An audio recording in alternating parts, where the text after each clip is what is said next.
ಸ್ನೇಹಿತರೆ, M2 ಹೆಲ್ತ್ಗೆ ನಿಮ್ಮೆಲ್ರಿಗೂ ಸ್ವಾಗತ. ಈ ಸಕ್ಕರೆ ಸೇವನೆ ನಮ್ಮ ದೇಹದ ಮೇಲೆ ಯಾವ ರೀತಿ ಪರಿಣಾಮ ಬೀರುತ್ತೆ ಅನ್ನೋದು ಈಗ ಬಹುತೇಕ ಎಲ್ರಿಗೂ ಅರಿವಾಗಿದೆ.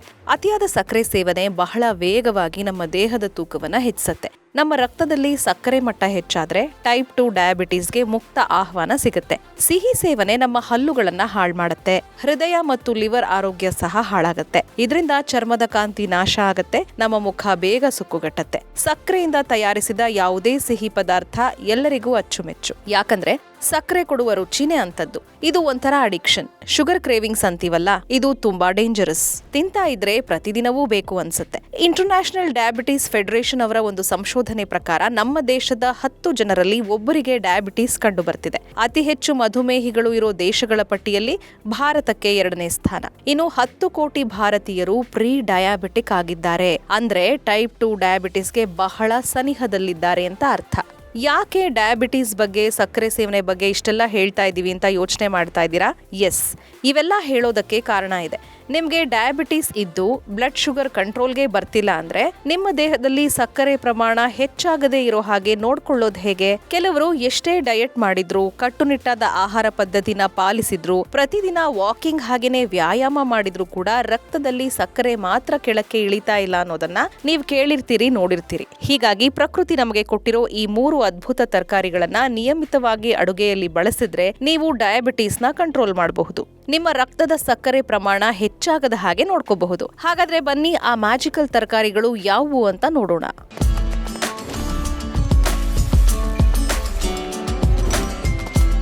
ಮೊದಲನೆಯದ್ದು ನುಗ್ಗೆಕಾಯಿ. ಈ ನುಗ್ಗೆಕಾಯಿ ಒಂದು ಮ್ಯಾಜಿಕಲ್ ತರಕಾರಿ ಅನ್ನೋದು 100ಕ್ಕೆ 100ರಷ್ಟು ಸತ್ಯ. ಇದರಲ್ಲಿರೋ ಫೈಬರ್ ಅಂದ್ರೆ ನಾರಿನಾಂಶ, vitamin A, C, calcium, potassium, iron, antioxidants ನಮ್ಮ ದೇಹದ ಕೊಬ್ಬನ್ನ ಕರಗಿಸೋಕೆ ಸಹಾಯ ಮಾಡೋದಲ್ಲದೆ ಸಕ್ಕರೆ ಪ್ರಮಾಣ ಹೆಚ್ಚಾಗದ ಹಾಗೆ ನೋಡ್ಕೊಳ್ಳುತ್ತೆ. ಇನ್ಸುಲಿನ್ ಸೆನ್ಸಿಟಿವಿಟಿಯನ್ನ ಇಂಪ್ರೂವ್ ಮಾಡುತ್ತೆ. ಇನ್ನು ಬ್ಲಡ್ ಶುಗರ್ ಸ್ಪೈಕ್ ಕಡಿಮೆ ಮಾಡಿ ಊಟದ ನಂತರ ಸಕ್ಕರೆ ಏರಿಕೆನ ನಿಯಂತ್ರಣದಲ್ಲಿಡುತ್ತೆ. ನುಗ್ಗೆ ಎಲೆ ಮತ್ತು ನುಗ್ಗೆಕಾಯಿ ಎರಡರಲ್ಲೂ ಇರೋ ಆಂಟಿ ಆಕ್ಸಿಡೆಂಟ್ಸ್ ನಮ್ಮ ದೇಹದ ಇನ್ಸುಲಿನ್ ಬಳಕೆಯನ್ನ ಉತ್ತಮಗೊಳಿಸೋಕೆ ಸಹಾಯ ಮಾಡುತ್ತೆ. ತೂಕ ನಿಯಂತ್ರಣಕ್ಕೂ ಇದು ಬಹು ಸಹಕಾರಿ. ಯಾಕಂದ್ರೆ ಮಧುಮೇಹ ಇರುವವರಿಗೆ ತೂಕ ನಿಯಂತ್ರಣ ಬಹಳ ಮುಖ್ಯ. ಇನ್ನು ನುಗ್ಗೆಕಾಯಿಯಲ್ಲಿ ಕಡಿಮೆ ಕ್ಯಾಲರಿ ಇದೆ, ಹೆಚ್ಚು ಫೈಬರ್ ಅನ್ನ ಇದು ಹೊಂದಿದೆ. ಹಾಗಾಗಿ ಹೊಟ್ಟೆ ತುಂಬಿದ ಭಾವನೆನ ಇದು ಕೊಡುತ್ತೆ. ಅತಿಯಾಗಿ ತಿನ್ನುವ ನಮ್ಮ ಹ್ಯಾಬಿಟ್ ನ ಕಡಿಮೆ ಮಾಡುತ್ತೆ. ಹೃದಯದ ಆರೋಗ್ಯಕ್ಕೂ ಕೂಡ ನುಗ್ಗೆಕಾಯಿ ತುಂಬಾ ಒಳ್ಳೆಯದು. ಯಾಕಂದ್ರೆ ಡಯಾಬಿಟೀಸ್ ಇರೋರಿಗೆ ಹೃದಯ ಸಂಬಂಧಿತ ಸಮಸ್ಯೆಗಳ ಅಪಾಯ ತುಂಬಾನೇ ಹೆಚ್ಚಿರುತ್ತೆ. ಅಂದ್ರೆ ಹೈ ರಿಸ್ಕ್ ಅಲ್ಲಿ ಅವರಿರ್ತಾರೆ. ಹೀಗಾಗಿ ಕೊಲೆಸ್ಟ್ರಾಲ್ ಅನ್ನ ಕಡಿಮೆ ಮಾಡೋದಕ್ಕೂ ನುಗ್ಗೆಕಾಯಿ ಸಹಾಯ ಮಾಡುತ್ತೆ. ನಮ್ಮ ರಕ್ತದ ಒತ್ತಡವನ್ನ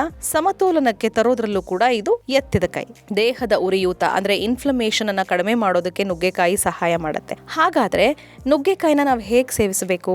ನುಗ್ಗೆಕಾಯಿ ಸಾಂಬಾರ್ ಮಾಡ್ಕೊಳ್ಬಹುದು. ನುಗ್ಗೆ ಸೊಪ್ಪಿನ ಪಲ್ಯ ಅಂತೂ ಸೂಪರ್ ಫುಡ್ ಅಂತಾನೆ ಕರೆಸ್ಕೊಳ್ಳುತ್ತೆ. ಇನ್ನು ನುಗ್ಗೆ ಎಲೆ ಪುಡಿಯನ್ನ ಕೂಡ ಮಿತವಾಗಿ ಸೇವಿಸಬಹುದು. ಇದರಲ್ಲಿ ಸೂಪ್ ಅನ್ನ ಕೂಡ ಮಾಡ್ಕೋಬಹುದು. ದಾಲ್ ಮತ್ತು ಸಾರುಗಳಲ್ಲಿ ನುಗ್ಗೆಕಾಯಿನ ಸೇರಿಸಿ ನೀವು ಸೇವಿಸಬಹುದು. ವಾರದಲ್ಲಿ 3 ಬಾರಿ ಇದನ್ನ ಸೇವಿಸಿದ್ರೆ ಅದರ ಎಫೆಕ್ಟ್ ನಿಮಗೆ ಗೊತ್ತಾಗುತ್ತೆ. ಇನ್ನು 2ನೇ ಮ್ಯಾಜಿಕಲ್ ತರಕಾರಿ ಅಂದ್ರೆ ಅದು ತೊಂಡೆಕಾಯಿ. ತೊಂಡೆಕಾಯಿಯಲ್ಲೂ ನಾರಿನಾಂಶ ಚೆನ್ನಾಗಿರುತ್ತೆ. ರಕ್ತದಲ್ಲಿ ಸಕ್ಕರೆ ಸ್ಪೈಕ್ ಆಗೋದಕ್ಕೆ ಇದು ಬಿಡೋದಿಲ್ಲ. ಇನ್ನು ತೊಂಡೆಕಾಯಲ್ಲಿ ಇರುವಂತಹ ಕೆಲವು ಪ್ಲಾಂಟ್ ಕಾಂಪೌಂಡ್ಸ್ ನಮ್ಮ ರಕ್ತದಲ್ಲಿನ ಗ್ಲೂಕೋಸ್ ಮಟ್ಟವನ್ನ ಕಡಿಮೆ ಮಾಡೋದಕ್ಕೆ ಸಹಕಾರಿ. ಕೆಲವು ಅಧ್ಯಯನಗಳಲ್ಲಿ ತೊಂಡೆಕಾಯಿ ಬಳಸೋದ್ರಿಂದ ಊಟದ ನಂತರ ಬ್ಲಡ್ ಶುಗರ್ ಏರಿಕೆ ಕಡಿಮೆ ಆಗಿರೋದು ಸಹ ಕಂಡು ಬಂದಿದೆ. ಇದು ಕಡಿಮೆ ಗ್ಲೈಸಮಿಕ್ ಇಂಡೆಕ್ಸ್ ಉಳ್ಳಂತಹ ತರಕಾರಿ. ತೊಂಡೆಕಾಯಿ ನಿಧಾನವಾಗಿ ಜೀರ್ಣವಾಗುವ ತರಕಾರಿ. ಸಕ್ಕರೆ ನಿಧಾನಕ್ಕೆ ರಕ್ತಕ್ಕೆ ಸೇರಿಸುತ್ತೆ, ಜೊತೆಗೆ ಶುಗರ್ ಸ್ಪೈಕ್ ಆಗೋದನ್ನ ತಡೆಯುತ್ತೆ. ಇನ್ನು ಕಡಿಮೆ ಕ್ಯಾಲೋರಿ, ಕಡಿಮೆ ಕೊಬ್ಬು ಉಳ್ಳಂತಹ ಈ ತೊಂಡೆಕಾಯಿಯಲ್ಲಿ ಏನೆಲ್ಲ ಮಾಡ್ಕೊಳ್ಬಹುದು ಅಂದ್ರೆ ಇದರ ಉಪ್ಪಿನಕಾಯಿ ಬಲು ರುಚಿಯಾಗಿರುತ್ತೆ. ತೊಂಡೆಕಾಯಿ ಪಲ್ಯ ಕೂಡ ಮಾಡ್ಕೋಬಹುದು. ದಕ್ಷಿಣ ಕನ್ನಡದಲ್ಲಿ ಹೆಚ್ಚಾಗಿ ತೊಂಡೆಕಾಯಿನ ಬಳಸ್ತಾರೆ. ಕಡಿಮೆ ಎಣ್ಣೆಯಲ್ಲಿ ಸ್ಟಿರ್ ಫ್ರೈ ಕೂಡ ಮಾಡ್ಕೋಬಹುದು. ಇದರ ಸಾಂಬಾರ್ ಅಥವಾ ಕರಿ ಕೂಡ ಮಾಡ್ಕೋಬಹುದು. ಬೇಯಿಸಿ ನೀವು ಸಲಾಡ್ ನಲ್ಲೂ ಕೂಡ ಇದನ್ನ ಸೇರಿಸಬಹುದು. ಆದ್ರೆ ನೀವು ಪ್ರಮುಖವಾಗಿ ಗಮನಿಸಬೇಕಾಗಿರೋ ಅಂಶ ಏನು ಅಂದ್ರೆ ತೊಂಡೆಕಾಯಿ ಮಾತ್ರದಿಂದ ಡಯಾಬಿಟಿಸ್ ಕ್ಯೂರ್ ಆಗಲ್ಲ. ಇದು ನಿಮ್ಮ ಬ್ಯಾಲೆನ್ಸ್ಡ್ ಡಯಟ್ ನ ಒಂದು ಭಾಗ ಅಷ್ಟೇ. ಇದರ ಜೊತೆಗೆ ನೀವು ನಿಮ್ಮ ಔಷಧಿಗಳನ್ನ ಬಿಡಬಾರದು. ಎಕ್ಸರ್ಸೈಸ್, ವಾಕಿಂಗ್ ಕೂಡ ಬಹಳ ಮುಖ್ಯ ಆಗುತ್ತೆ. ಇದೆಲ್ಲದರ ಜೊತೆಗೆ ನೀವು ಈ ತರಕಾರಿಗಳನ್ನ ಬಳಸಿದ್ರೆ ನಿಮ್ಗೆ ಹೆಚ್ಚು ಲಾಭ ಸಿಗುತ್ತೆ. ಇನ್ನು 3ನೇ ಮ್ಯಾಜಿಕಲ್ ತರಕಾರಿ ಅದು ಹೀರೆಕಾಯಿ. ಹೀರೆಕಾಯಿ ನಿಧಾನವಾಗಿ ಜೀರ್ಣ ಆಗತ್ತೆ.